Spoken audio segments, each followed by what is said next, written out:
Hey guys, Nolar here, back with JP Dokkan, and Dokkan in general. We're here with a discussion video, and I'm not alone, I'm joined by the homie Garesh. Why don't you say hello? What's going on, everybody? During the global anniversary, it's a good time to be playing Dokkan right now. So. Yeah, absolutely. I'm feeling the itch to maybe pick up a global account. Maybe. We'll see. Oh, please don't. Please. If I do, I'm sure all my luck is gone, so maybe not. But we'll see. We'll see. But today we're going to be discussing something interesting. Came up with an idea about talking about the metas of Dokkan in general. Some of you are newer players and don't know the history of it, so we're going to go down a nostalgia trip here and talk about how the game has evolved to the point where it is now. So, Gresh, you said you had an account early on, but you weren't playing seriously until Strength Gogeta came out. Is that correct? Yeah, I actually had a JP account. Okay. Back before Global even existed. This was a long time ago. And I tried the game out. I wasn't really a huge fan of the game, honestly, when I first tried it out. Right. I just saw those Dragon Ball game. I was like, oh yeah, this looks pretty cool. And I tried it out, and it wasn't really my thing back then. Right. And then I deleted the account, and then I came back and really started playing hardcore when Strength Gogeta came out on Global, and that's the same account I have right now. Okay, yeah. All right, so it's been a while for you, for sure. A little history on me. I started playing Global May of 2016. I just saw a Dragon Ball game, and I was like, that sounds kind of cool. And I already been into like puzzle games, because essentially Dokkan's a puzzle game, right? When you really break it down. And so I was like, oh, cool, this is pretty cool. I like Dragon Ball. I didn't realize this was the thing, and then I started playing. About an hour after I downloaded, that's when the wallet started coming out. But very quick to yeah, very quick. I was like very quick to dispense the special forces. Yeah, it was pretty fast. I think it was because it was like a fusion banner, like a Vegeto banner. I was like, oh man, Vegeto's got to be really good, and it was like the Int and Tech one, and I was like, okay, this has got to be a good card, and turns out it was just okay.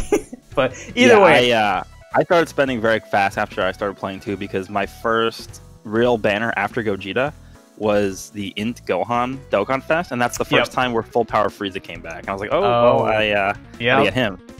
And that was back when the rates were very bad. Right. We're talking, I think it was 3% SSR rates or something along less than that. It was not 10. Definitely not 10. Yeah, maybe 5 total and like 3% featured or something like that, and then there's no GSSRs. Dead multis were literally 9 Rs and 1 SR because you were guaranteed an SR. So yeah, and they made sure to let you all know that an SR or higher was guaranteed on the banner every single time. Yeah. Oh man. So that's when I started playing. So I think that's when let me try to remember. The first big Dokkan Fest I saw was the Full Power Frieza, which ironically came before Gogeta's, like 1 year anniversary on Global.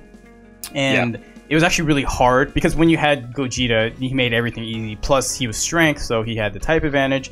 So I went kind of hard to get Full Power Frieza, and I did eventually. But it was rough, man. Clearing those Dokkan events were not easy back then. Like, you had to have specific units. So let me pull up like, for example, the Broly one, right? He was one of the OG 3-key 3000 leads. He was strength 3-key 3000 leads. And the thing is, you needed the Blazing Battle Link in order to really defeat him. Like, it was hard. You needed, and you had to pull these SSRs or SRs, and like we said, they were difficult to pull. So there were a lot of cheese mechanics to it and so forth. But once you got these 3-key 3000 lead attack leads, they were pretty good, right? I mean, I wasn't fully into it, but from what I remember, it was fun. You know, we're talking Tech Cell, the one, like, all these guys have EZAs now, but back then they were the premier Dokkan Festival exclusive. So Tech Cell, you had the Int Ultimate Gohan, and he had a really cool mechanic to him because you just needed 7-key to super. And back then, supering was not a guarantee. It was not. So his kit was really interesting altogether, right? Yeah, and something else to just quickly mention is nobody ever even considers, even in the past like 3 years, nobody's ever considered the key meter. There's actually a key meter section to the card's details, which nobody cares about these days. But back before the 3 key leaders came out, like that was very important because there were times where you couldn't even get into the yellow key meter areas. Right. And like, imagine a unit just having like 3 key total. That's how much key you collected on the board. Yeah. So, like that actually made a big difference back then. So when they first started releasing these, the 3 key type leaders, that was a big deal. And just going back to the Full Power Frieza event real quick, because I remember on Global, it was weird because that event came out before Gogeta, where it was vice versa on Japan. And a lot of people had trouble with that event because there was a countdown on that event. And people just like were having a lot of difficulty. I remember specifically me, I guess I pulled Frieza and I had Gogeta, but my account was not great back then because I just started. Like I was using stones to like I was like getting killed by Frieza, and then I was using stones to like revive myself. Yeah, it was actually pretty hard. Yeah. This is me being an absolute noob back in the day. So I pulled Tech Cell in one of the banners, and I really, really wanted to awaken him because like, oh man, Cell, like he was a nuker, like that was pretty cool. Like I really wanted to play with him. Okay, it took me 9 Dragon Stones to finish one version of the Dokkan event because I didn't have the units and I just kept getting killed left and right. And people were like, oh, just take Int Metal Cooler as your lead because he was like a 2 key, like 20%, 30% lead, something like that. And I was like, okay, but I was just getting my butt kicked left and right. You know, or no, he was just 2 key, I think, like all types 2 key, no stats. So like even normal attacks, I was like, oh, that's a quarter of my health, that's a third of my health, and here's a super. Okay, all right, let's hit the continue on the Dragon Stone. So yeah, these were dark times, guys. These were real dark times. It's not like now where a new Dokkan event comes out and you just go in and like don't even lose health. You just like kill everything in one hit. Yeah, going back to the Full Power Frieza, I have the banner pulled up here. All right. You had to pull that angry Kamehameha Super Saiyan Goku because, like, he would nullify going down to 0, like being killed. Like you'd be back up to 1 health right after you got hit. Yeah. The other person that did that was that SR Nail, that Tech SR Nail. He's like survives knockout attacks when HP is 80% or above. But if you're like at 60%, you got got a KO attack, you're just dead. So. Yeah, and then if let's say it activates in like the middle of the turn, he can still like a normal attack you after that, and you're instant dead. Yeah. So it wasn't the most reliable mechanic, but yeah. So the whole reason this was a thing was because I guess people were realizing that key was an issue because before these guys came out, like you said, the key meter was a big deal. Like getting to 5 key meant you did more damage than if you had 2 key. So they're like, okay, getting to super attacks is really difficult. We'll make it a little bit easier to do that. And I mean, from here on out, all we've had are 3 key, 4 key leads, right? So that was a big deal. But it culminated in Super Gogeta. Like he was the all types 3 key, 3000 attack lead, which was great, but also bad for the game. It was really bad for the game. Yeah, I mean, put greats in quotations because if you didn't pull Gogeta, you were just like removed from friends list. Like if you didn't have Gogeta, you weren't added. That was how it was, and that's all you saw. There was no diversity in leads or anything like that. That's it. Just strength Gogeta everywhere for 6 months. Imagine if so I'm gonna try and like this to now. Imagine if they released a leader that was all types. Key +3, HP attack and defense plus 170%. That's basically what it was when Gogeta came out back in the day. So like you had 0 reason to ever run a different unit as your leader. 0. Like if you were not playing optimally. That's just that's just a fact. So it was weird to me. Looking back at it now, at the time I didn't care because I was too knowledgeable with the game, but looking back at it, I'm like, what were they thinking when they released this unit? It's like just very obviously just power crept the entire game by himself, and just he soloed events. He was the first character with immense on JP. It's effective against all types. Like it was crazy. Yeah, and he like just to put in perspective, he alone was doing anywhere from 100k to anywhere 150k damage, and that was huge damage. Like. I mean, it sounds like nothing now because we're hitting millions, even tens of millions these days. But like back then, you're like, holy crap! Like I could barely get a unit to super for like 80k, and now this guy comes out, he's like, oh, 100k, 150, just easy. You're like, wow. So yeah, and his links were insane too. So it was like super easy to super with him, because you would run like an over and a flash team, and your whole team would be at starting with like 9P, and you would have like no issues at all. Yep. So yeah, this was that was like the first big meta that the game had, and unfortunately it accumulated to Strength Vegeta, which ran rampant for months. We're talking about 6 months. Like on JP, it was first year anniversary, and then Tanabata. Well, it wasn't called Tanabata at the time, but it's the July 1.5 year celebration for JP. That's when we got the next big meta shift, which was Super Vegeto and Physical Broly. Yep. Yeah, this was huge because one, it was the return of Strength Vegeta on the banner, but it was literally the next big shift because it was 3 key and 70% to stats, and everyone at the time was like, "That's kind of weird." And I remember, and this is when I was still playing Global, and people were on the Reddit were having huge arguments as opposed to who was better, Super Vegeta or Vegeta, right? Yeah, it was. Yeah, it was. That too. I'm like, okay, this guy gives more stats. Like, I think he's the better unit, and he counters normals. Like, I think he's pretty good, man. But everyone's like, no, Strength Vegeta is effective against all types, blah blah blah blah. And ironically, the Super Vegeto event, the Dokkan Fest, the link to do more damage to him was Fierce Battle. So like for the most part, people are like, yeah, Gogeta's better because you had to use him to beat the Dokkan event. And I was like, oh, okay, guys, I guess. But yeah, I mean, I was still playing Global at this time. Do you remember what you were thinking when they came out with this?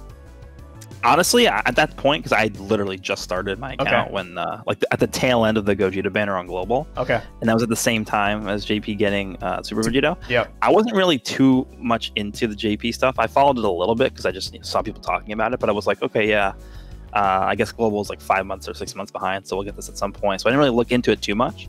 But I think the reason why people like sort of didn't understand how good Super Vegeto was at the time was because that was the first ever counter unit, and people didn't really. I don't think they really got how overpowered that ability was. Because if you look at his kit, I mean, outside of the counters, he's not really doing anything. Like, that's literally his whole thing, is it just counters, right? I mean, he takes less damage. I think it was like 80% reduction, which is insane for normals. But other than that, he has nothing else. It was just counters, and that's 80% damage reduction. That was his whole kit. So, I mean, people were probably just looking at that and were like, well, I mean, Gogeta's links are probably a little bit better. His leader skill is all types. You don't have to be pigeonholed into having just one type on your team. Yep. So I don't know. I mean, it seems like he could be better, but then you really look into what counters are and what they do, and it's just like, okay, yeah, Vegeta better. And keep in mind, guys, we didn't have the potential system and instituted here at all. I think they started the potential system between the 120 leads and the end of the 70s, which we'll get to later, but. Yeah, it was literally just normal counter damage, right? And we're not talking crits, we're not talking additional supers, we're just talking counter damage, and that was insane. I remember I started one JP account just to see if I could pull him. I didn't pull him, and I was like, screw JP, I'll stick with Global, and well, things changed. But yeah, that was insane. And to just we'll fast forward a little bit to see how crazy he was. You could take the Tech Gotenks Dokkan Fest event with 2 Super Vegeta leads and a bunch of random SR AGL units and still beat the Dokkan Fest event. And like at the time, Gotenks was considered one of the hardest ones because he had all that damage reduction in between phases.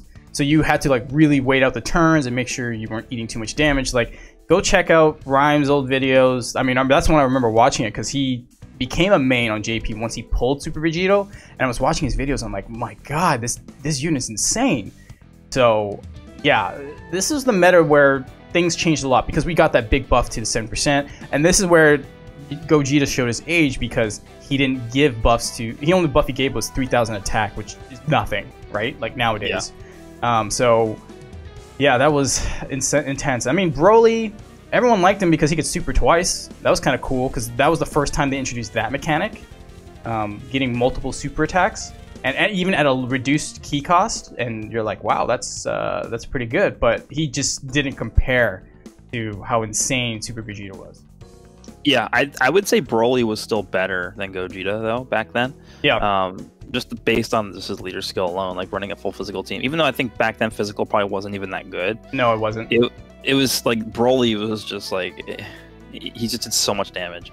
And the thing with Vegeto is Super Vegeta was so good for so long that I'm pretty sure like the reason why they made that Tech Zamasu Dokkan Fest, they actually gave him the ability to do 2 supers in a turn, and I'm still confident to this day the reason why they did that is because of Vegeto. Yeah. Because up until then, think about it, that's the entire 70% meta and the demigod leads with like the 100% leader skills. You could literally use the Super AGL team or just the AGL team to go through all those Dokkan events with the Super Vegeta team, and he would be able to kill everything, and you wouldn't even need to summon any other banners because he just destroyed everything.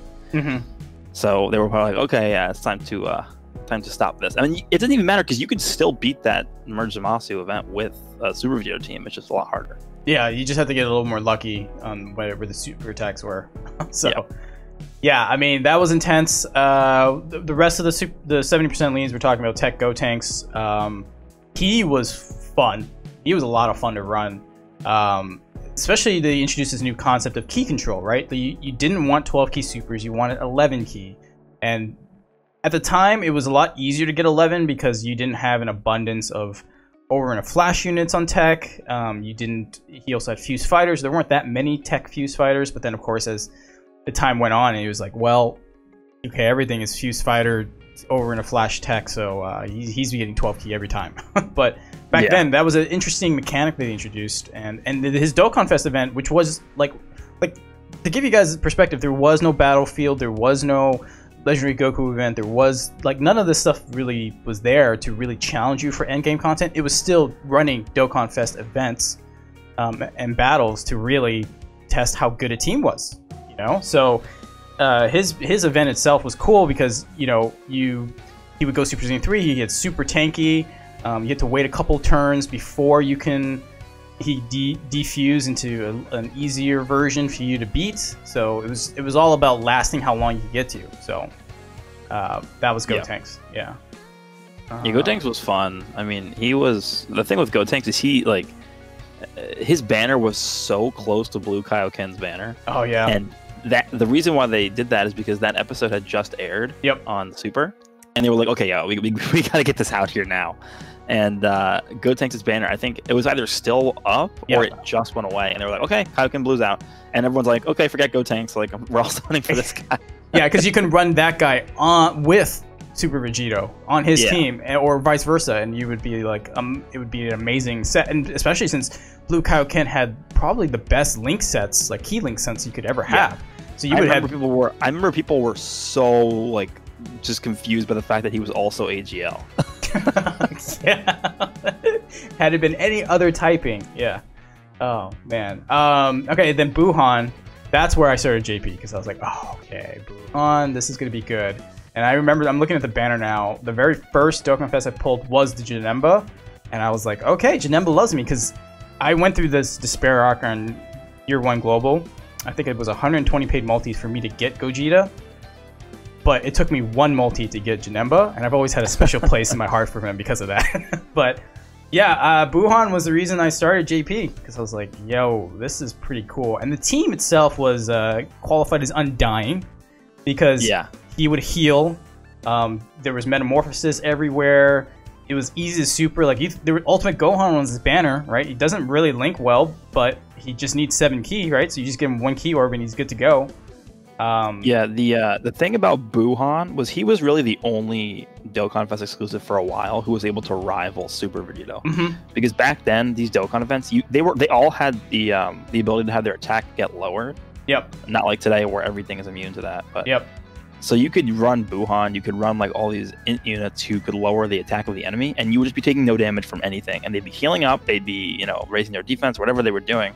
And again, it was pretty much dubbed the Undying team, and that's why I personally at the time I ranked that Buhan team better than AGL, but I mean AGL definitely did more damage for sure. Right. But in terms of like survivability and stuff, I think the Buhan team was just so dominant. There was nothing that could even kill it. Because I remember even the physical Broly Dokkan Fest. Yep. Like you could take in the Buhan team and you could beat that event because they just wouldn't take damage. Yep. Yeah. That was my favorite team to run, and that's the reason why I started, because I was like, okay, this kid looks really insane. I looked at the other cards and thought, yeah, this team would be impressive. And it was, and I agree with you. It pretty much rivaled AGL. I mean, at the time, I started with Buhan on JP, so I didn't have I haven't even had a chance to pull Super Vegeto. So he was my only option, right? So I ran that to the end, and I was like, okay, this is why I'm switching to JP, guys, and gave my global account away, and this is where I've been ever since. So, and then the last one of the 7% leads was Omega. Now, I really like Omega. I think he's like my second or third favorite 70% team of them all. Mostly because at the time, Gogeta, I could run him on the team. You know what I mean? Yeah, that was like the first time where we were all waiting for that. Yep. Because we were like, okay, yeah, when is Gogeta gonna finally be on like a team here? And of course they waited for the last one. Yeah. And of course we sparked the debate between Super Vegeto and Gogeta. Now, like, well, Super Vegeto can do this, but on Omega's team, Gogeta can do that. I'm like, all right, guys, whatever. Yeah. But no, that team was intense because one, Shenron lowered the attack, right? It's not 40% as it is now. I think it was 30. And back then, lowering attack wasn't that big of a deal, you know? I mean, it doesn't have the impact as it does today on Super Battle Road, for example, right? Yeah. So during those events, you're like, okay, I'm taking less damage, it's not bad. Then you had Super Saiyan 3 Vegeta. You know, he was on the banner as well, so that's another tank you could have.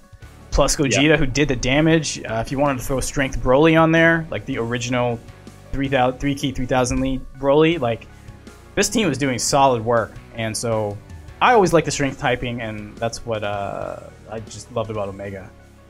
Yeah, Omega was good. I wouldn't say he was himself was like super stupidly overpowered, but he was solid. He was just very good. Same thing where he is now. He's not like, I wouldn't say he's overpowered, but he's just like extremely solid, like very, very good unit. Yeah, he's a good unit, and it's more to the fact that his team, his leader skill, his team itself is just really good when you had it at the time. Yeah. All right, so when we had the demigod leads, you know, we had the Strength Cell, we had all those guys. They were good. They fit on their respective 70% teams. The only one that you could actually legitimately run as a lead was only the physical Goku Black on global, because he's superior on global with the 3-key support passive. Like, I actually remember making a team, or helping someone on global make a team where they just ran 2 Goku Black leads, and they just put 1 Goku Black on every rotation, and it wasn't that much difficult to get a super off, because everyone would start off at like about 6-7 key because of his link skills and all that stuff. So everyone else, though, when you put them as 1%, you're like, well, you're getting extra stats, but you're not getting the key, which again was kind of PTSD for everyone who played in the beginning. They're like, I need a super. I'm so used to being supering now. Like, no way am I running something with no key lead here. Come on. Yeah. But that culminated into the physical Vegeta Blue and AGL Rosé. Oh man, this was probably like one of the hypest moments in Dokkan on JP. Because I would say that this is the most hype moment in the game's history, at least that I can remember personally. Maybe Gogeta was better, but I wasn't really playing back then, like when he first was announced. Yeah. I remember when they showed this in the news, and they showed like the picture where it's like Vegeta Blue standing next to Rosé, and people were literally losing their minds.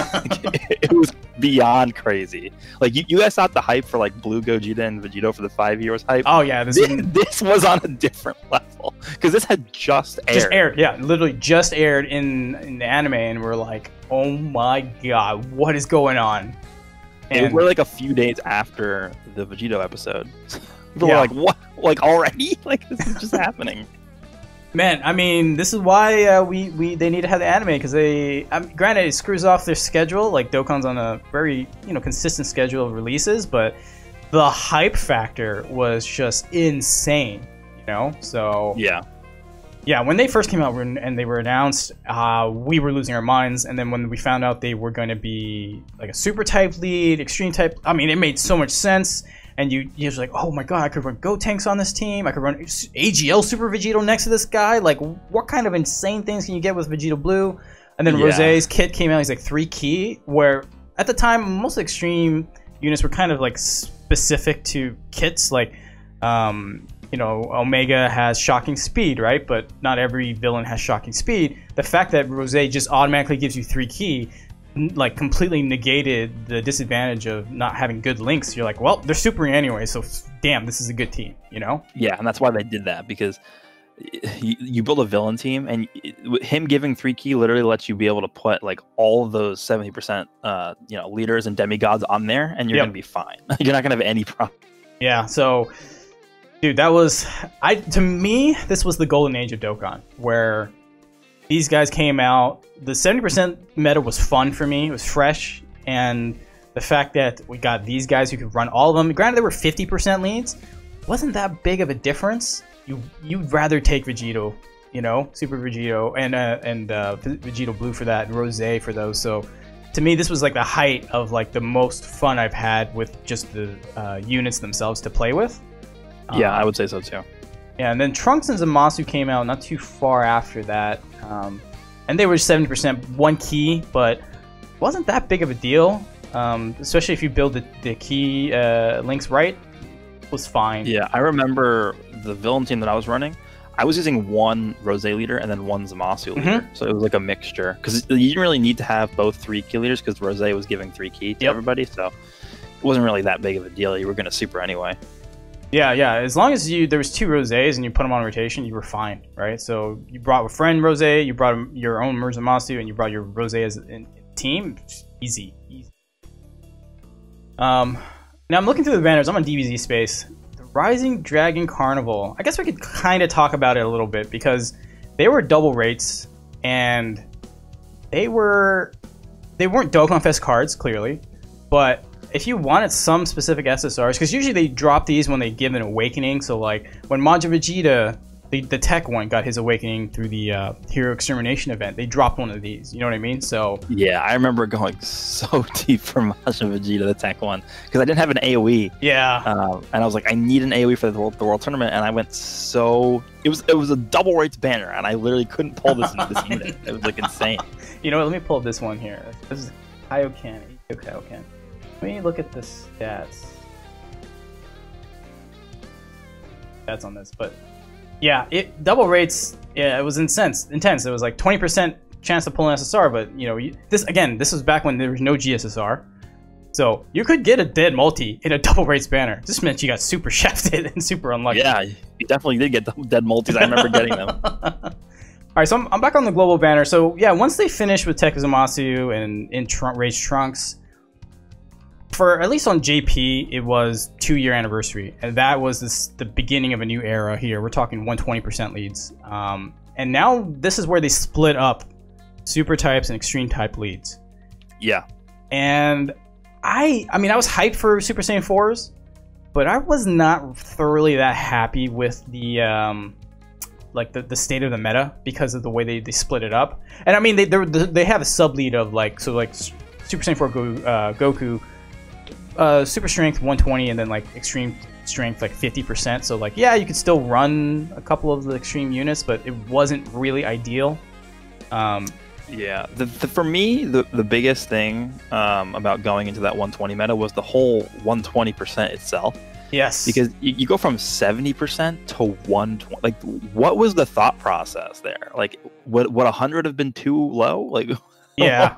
What were they thinking when they were like, "Oh yeah, let's just make it 120"? Like, was it just an arbitrary number, or was that thought out? Was that planned? To me, it doesn't seem like it was planned, because that's 50%. Like, that's a massive jump, and it's just that's the biggest jump we've seen in this game, going from 70. Well, I guess you could argue that going from the 3000 attack to 70% bigger, but I mean, 70 to 120 is such a massive jump that, like, I don't know what they were thinking. Yeah, the issue I ran into is that it really invalidated running the 70% leads. You know what I mean? And yeah, for sure. It became harder to justify run. I mean, it became a challenge. Like, oh, let's see if I can do this Dokkan event. And again, this is when we started getting boss rush. So that was like our first like end game kind of content deal. But remember that one stage that was like an hour long? Yeah, stage 3. I've done that a few times now. It's literally all the 70% leads, like the OG 3 key 3000 stages, and then the 70%, and then Trunks, Rose, Vegeta Blue, and Murzomasu, all in one boss rush. So that was so insane. I remember when we all did it, we're like, dude, this took me like almost an hour to do. And I'm like, yeah. And you only had 4 items. Good luck, you know. Sometimes you got unlucky. Super Vegito took a super here or there, but yeah, that was crazy. But yeah, so the 120 leads were here, and of course, the problem that happened was, okay, so it started at 2-year for JP, and I mean, of course, it started for 2-year on global, but I'm looking at global specifically. It started on 2-year on global, and then immediately, right, the next like big banner was the 200 million download celebration, and that was Omega and Super Saiyan 4 Gogeta. Oh yeah. So like, you guys just started your 120 meta and you took a jump, but of course the biggest controversy, and people still think it's the biggest shaft to global, is the to be released leader skill. Why don't you talk about the whole thought process of what you were thinking, like what the hell happened here? Yeah, so I mean, because we knew what the leader skill was going to be, because we saw the JP. I think they tweeted out or something. I remember knowing, I was like, oh well, this 150, huh? This is interesting. Yeah. And I remember thinking at the time, like, it's global about to get 150, because we had just gotten the first 120. Yeah, no. And I'm like, you know, going from 70 to 150, that's more than double. I don't know if this is a great idea right now. So I understand why they did it. Right. It's just one of those things where it's like, either way, there's going to be people who are against what your decision is going to be. So if you decide to do to be released and not release leader skills yet, people are going to be like, oh, like, this is supposed to be combined celebration, so why are you like holding off against global?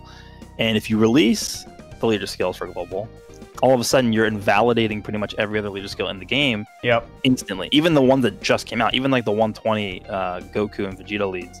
Like, you release this fusion team, nobody's going to be running any other team for the next year. Yeah. Right. Yep.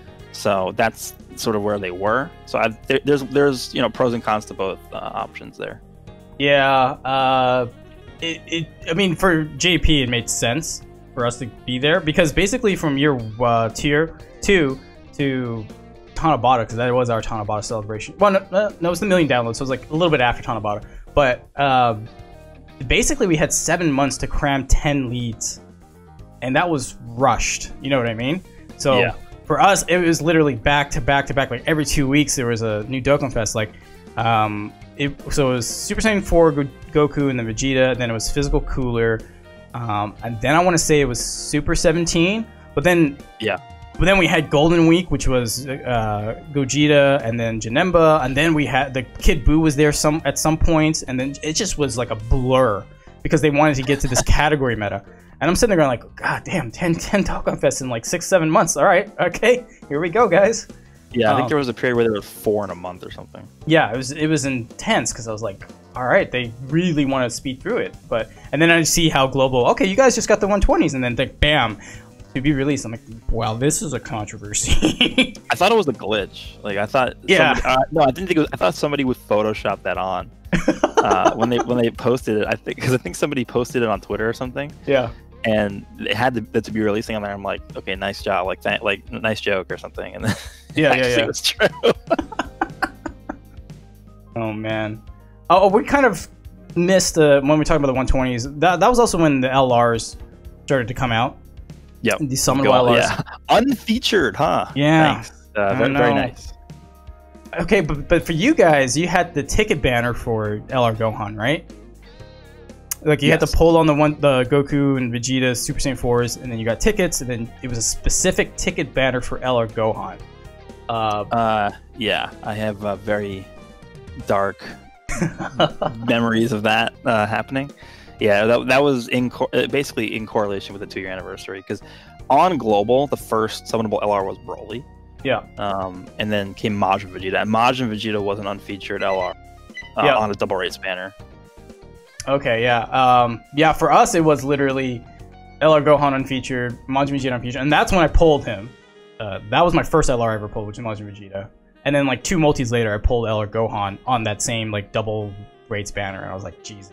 Okay, my luck today. But yeah, they were 90% lead, so this was during the 120 meta, and they were like, 90 is not bad. You can still get away with 90. And these cards were just insane. Like LR Gohan, I still think has one of the best kits for the OG LRs. You know, getting an extra key per key sphere, that was insane. Yeah, that was game breaking. Yeah, and then Broly, of course, he's aged now, but at the time he was the world tournament leader. You know, you that's all you would find. That's all you needed. Okay, think about how, like, people don't really talk about this ever, but think about how ahead of schedule he was on Global. He released like right after the Rose and Vegeta Blue did, even before the 120s released. And I remember taking him into like the Merge Zamasu Dokkan event, and he was one-shotting every single event. He wasn't even getting his second attack off. Nothing was surviving him, no matter what. Yeah, it was like I don't know. It was beyond crazy. Yeah, I mean, the release schedule for Global, of course, because they're trying to mirror JP, and then sometimes do joint celebrations like Omega and Super Saiyan Vegeta. They really screw up things, and the balance of power just doesn't seem right. But yeah. All right, so yeah, we did the 120 meta, and of course, you know, the jump to 120 meant that like it was really hard to run the older leads, of course, but at the same time you could put them on the teams. It was good overall, but it wasn't my favorite meta. I guess we could talk about just a couple things. Like there was the Super Saiyan 3 Go Tanks, the physical one, the outcry on the JP side when they released this kit. I don't think people realize what happened here, or aren't aware of it. So I don't know if you want to give a quick summary of what happened. Yeah, so there was like some issue with like I think it was like 12 key super attack where he did damage to himself. That yeah, was he like the initial, lost 5 to 7% HP when he did 12 key. Yeah, that was the initial effect on the 12 key, and I think people were just so annoyed by that. They were just like complaining about it nonstop, and then they changed it. they were like, oh yeah, we updated this to be this instead. Is that the first time they've actually like got huge backlash and decided to change something? JP?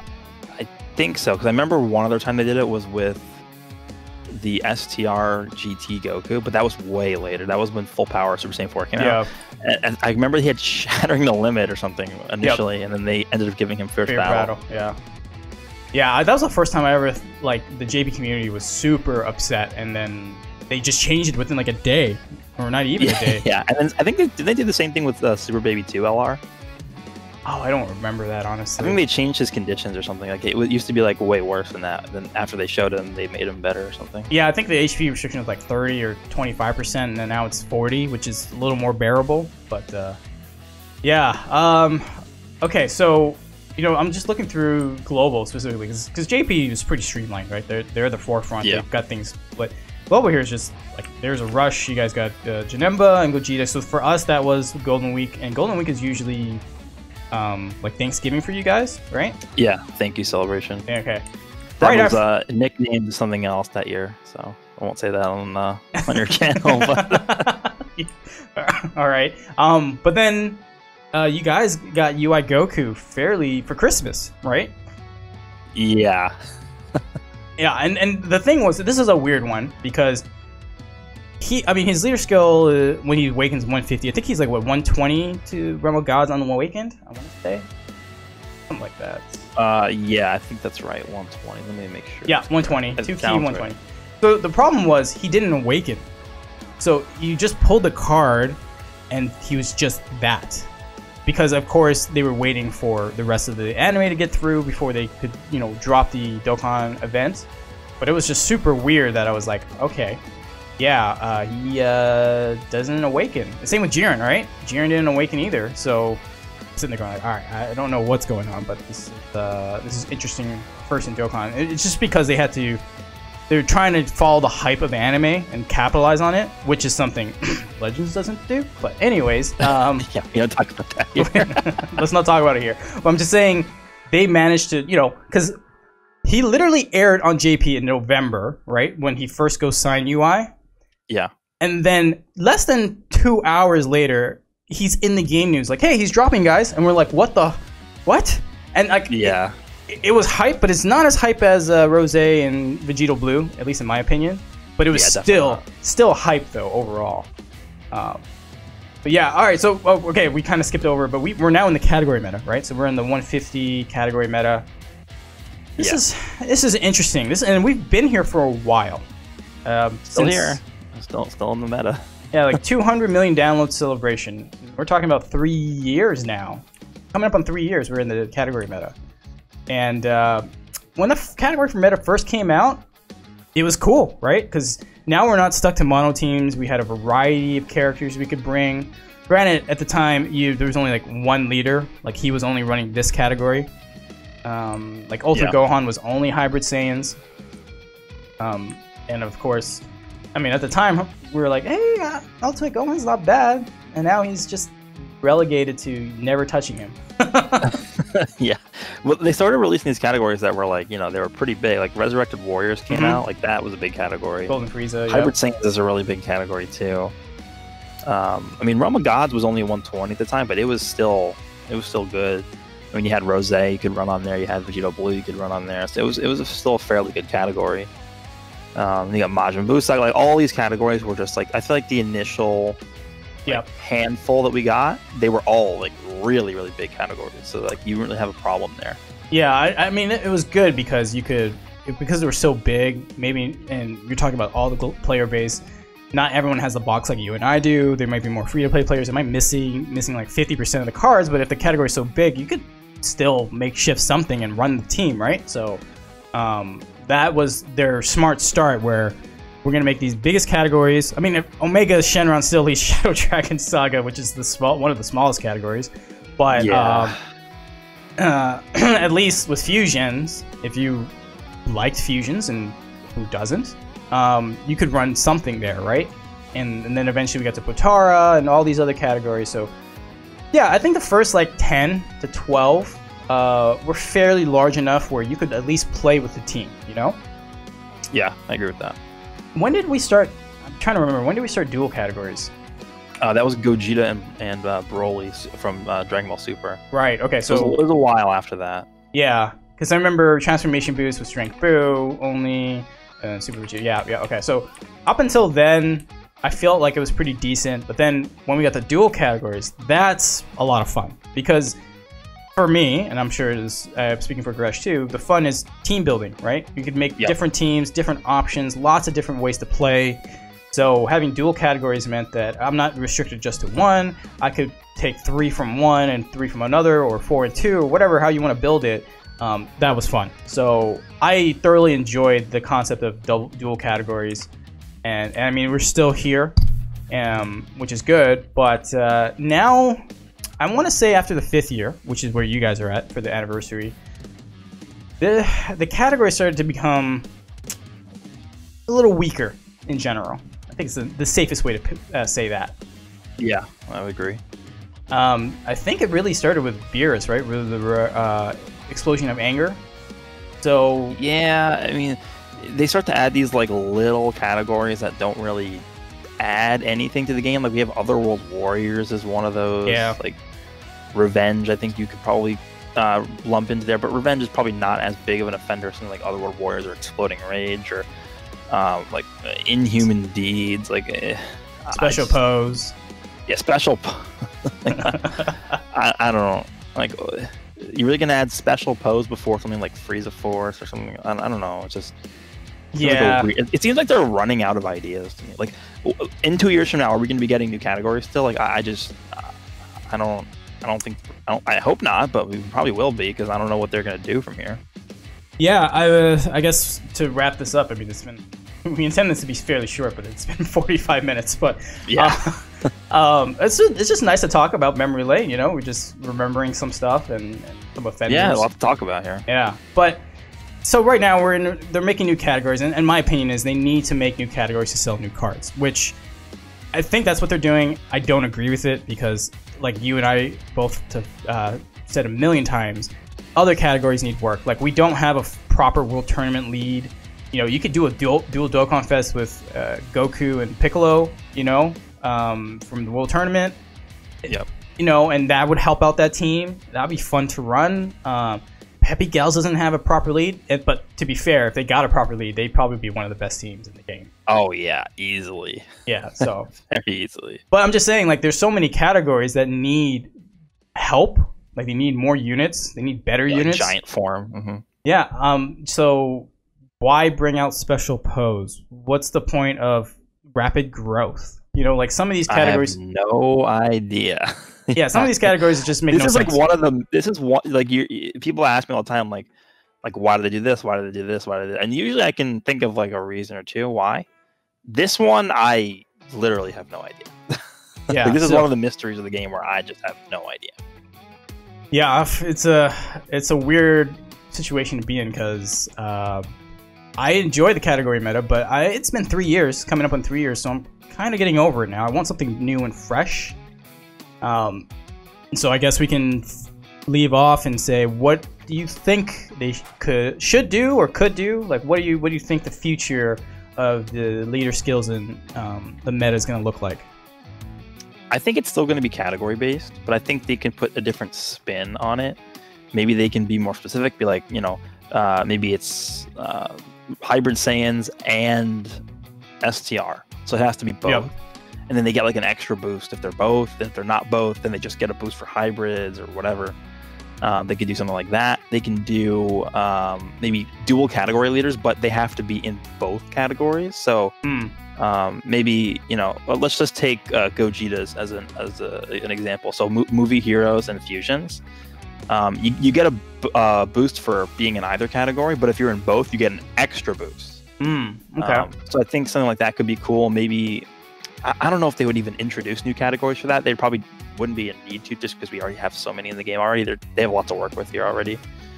So maybe, I don't know. Again, a lot, like some of these are weird too, because like, what do you do for the ones that are just one category and one type? I mean, I guess it could just be like for Kamehameha, like the Gohan category, like because Gohan leads Kamehameha and Super AGL.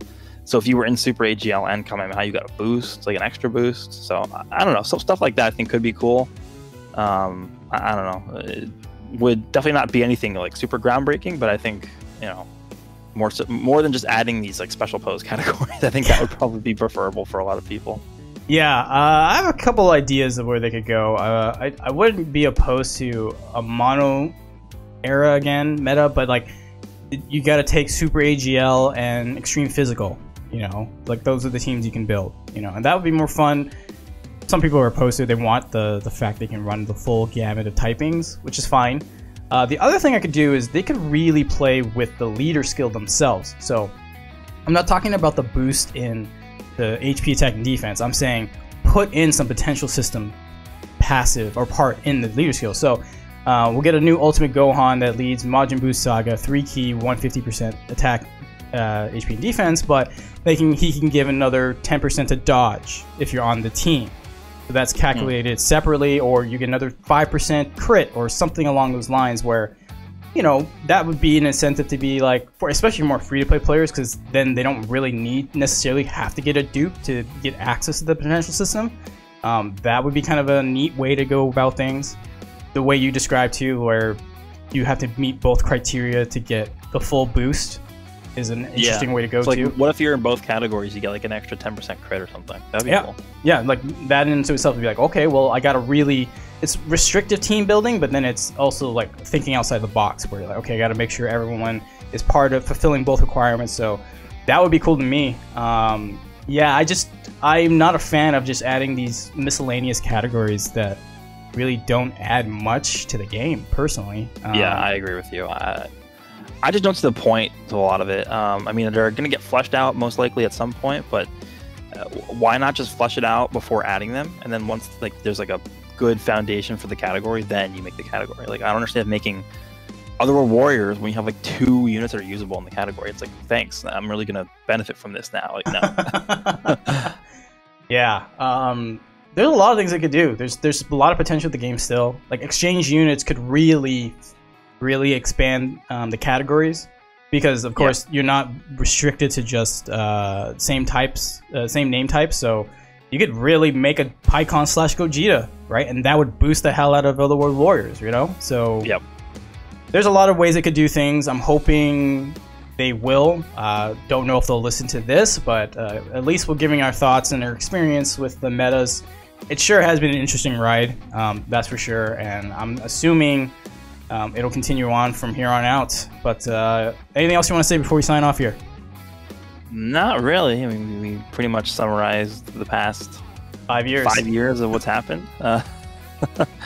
And yeah, let us know down below if you guys have any other ideas of what could come in the future for the meta in terms of like leader skills and stuff for this game, because at this point I'm pretty sure we can all agree that the current categories are at the very least not really optimal, I guess, or not really fun to use. So yeah. Well, I mean, beside the point, I mean, we've always been hammering on this. The friendships system is terrible in terms of running these other smaller categories or ones that no one cares about. Because, you know, if I can't run the special post team, if I really wanted to, for some goddamn reason, if I wanted to run the special post team, I can't find a Gotenks lead. So that is also another priority they need to do, is fix the friend system, because if I can't run that category, why should I even pull? You know? So yeah, that to me is the biggest problem in the game right now. Yeah. Yeah, to me, I agree too. But to me, that's so obvious that they should have fixed it, but they haven't. That it's like, I don't know what they're thinking. So yeah, I mean, it's a mystery, another mystery of that I can't explain. I know. All right, well, thanks a lot, Goresh, for joining me on this. Appreciate it, and yeah, let us know in the comments below. What do you guys think? What was your favorite meta? If you've been an OG player, veteran, like some of us have been, or if you're a newer player, do you wish you went back and get to see some of those metas themselves, or are you content with what they have now? Are you really happy with these new categories, or do you want something new? So I thoroughly enjoy discussions. Keep it civil in the comments, and we'll see you all next time. All right, Nolar and Goresh out.